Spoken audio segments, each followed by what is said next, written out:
Hemos estado hablando acerca de la poesía en la Biblia, de cómo los poetas bíblicos amaban el diseño y usaban el simbolismo y la metáfora de manera magistral. Estos poemas nos invitan a una experiencia de ponderación de las ideas lentamente y desde muchos ángulos. Y la colección más grande de poesía en la Biblia es el libro de Salmos. Entonces, de eso es sobre lo que vamos a profundizar aquí. Ahora, los israelitas compusieron muchísima poesía a lo largo de su historia. Sí, los poemas fueron escritos por los sabios, los reyes y los profetas de Israel.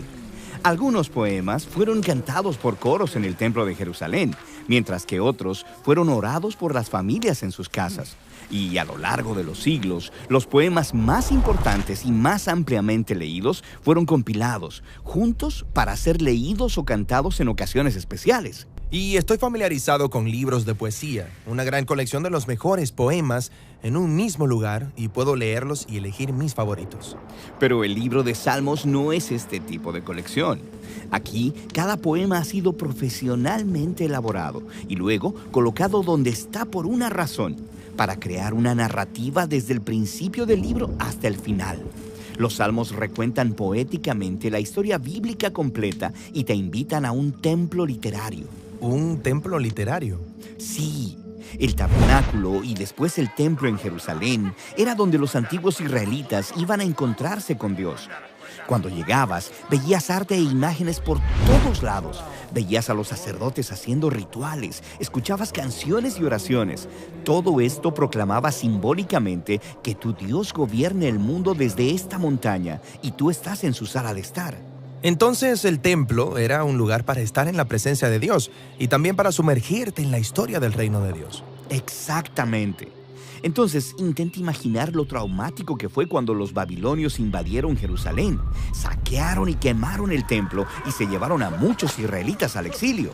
Sí, ¿y a dónde irán ahora a encontrarse con su Dios y cantar su historia y decir sus oraciones? Ahí es donde entra el libro de Salmos.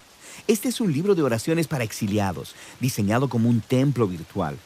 Entras a los Salmos para encontrarte con Dios y para escuchar de forma completa la historia bíblica del reino de Dios cantada en poesía para ti. Genial, pero ¿cómo hacen los salmos esto? Empecemos con el diseño del libro. Hay 150 poemas divididos en 5 secciones claras. Al principio, se ha colocado una breve introducción, Salmos 1 y 2, que establecen los temas principales del libro completo repasando la narrativa bíblica. Ok. El Salmo 1 mira hacia el jardín del Edén y su río de la vida. Sí, Dios colocó a la humanidad en un jardín templo. Y aquí los humanos decidieron definir el bien y el mal en sus propios términos, así que son exiliados del jardín. Pero el primer salmo pinta un retrato de esperanza acerca de un hombre recto que se deleita en la sabiduría de Dios, llamada Torá o instrucción. Esta persona es como el árbol de la vida en el jardín templo. Florece eternamente porque está plantado en el río de la vida, en Dios. Sí, eso es hermoso, pero ¿quién se supone que es? Bueno, ¿recuerdas esa historia en Génesis después de la rebelión necia de la humanidad? Dios hizo una promesa. Ah, cierto, un humano futuro, la simiente de la mujer que vendría y derrotaría al mal y restauraría el mundo. Y de esto se trata el Salmo 2. La promesa de Dios de que un rey del linaje de David vendría. Se le llama el Hijo de Dios y el Mesías. Dios lo designa para traer justicia sobre la maldad humana y restaurar el reino de Dios y la paz sobre las naciones. Entonces, los Salmos 1 y 2 introducen todos estos temas principales. Sí. Luego, el libro desarrolla esos temas a lo largo de las 5 secciones. Las primeras 2 exploran la complicada historia de David y de su familia real. La tercera sección se enfoca en la tragedia del exilio de Israel y la caída del linaje real de David. Pero luego, la cuarta y quinta sección reavivan la esperanza por el Mesías, un nuevo templo y el reino de Dios al otro lado del exilio.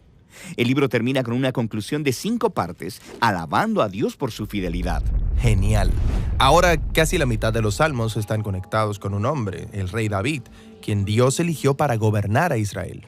Sí, la historia de David es muy importante en este libro. Él experimentó tiempos de dificultad, pero confió en Dios con una fe radical. Y en esos poemas, David comparte sus miedos, confiesa sus fracasos y ofrece gratitud a su Redentor. Y él constantemente está hablando de un profundo deseo de estar en la presencia de Dios en el templo. Pero espera, David vivió antes de que el templo fuera construido. Exactamente. Este retrato de David esperando y orando por el reino de Dios y el templo futuro se asemeja a las esperanzas de las generaciones posteriores de exiliados. Así que las oraciones de David podrían convertirse en las suyas también. David es como un entrenador de oración, dándonos palabras para saber cómo orar y cómo descubrir la presencia de Dios en tiempos buenos y malos. Exactamente. Hay 73 poemas conectados a David, pero la mayoría del resto procede de generaciones posteriores de poetas bíblicos, y ellos habían aprendido a orar y a esperar como David. Y así, el resultado final es el libro de Salmos, diseñado como un templo virtual para todas las generaciones del pueblo de Dios. Esta no es la clase de libro que lees una vez y lo dejas a un lado. No, está diseñado para una lenta relectura y reflexión durante toda la vida. Estas oraciones, lamentos y canciones de alabanza tienen el propósito de que sean nuestras. Son poemas para exiliados que están aprendiendo a vivir conforme a la sabiduría de Dios y a buscar la justicia de Dios en el mundo mientras esperan por el Mesías venidero y por el reino de Dios.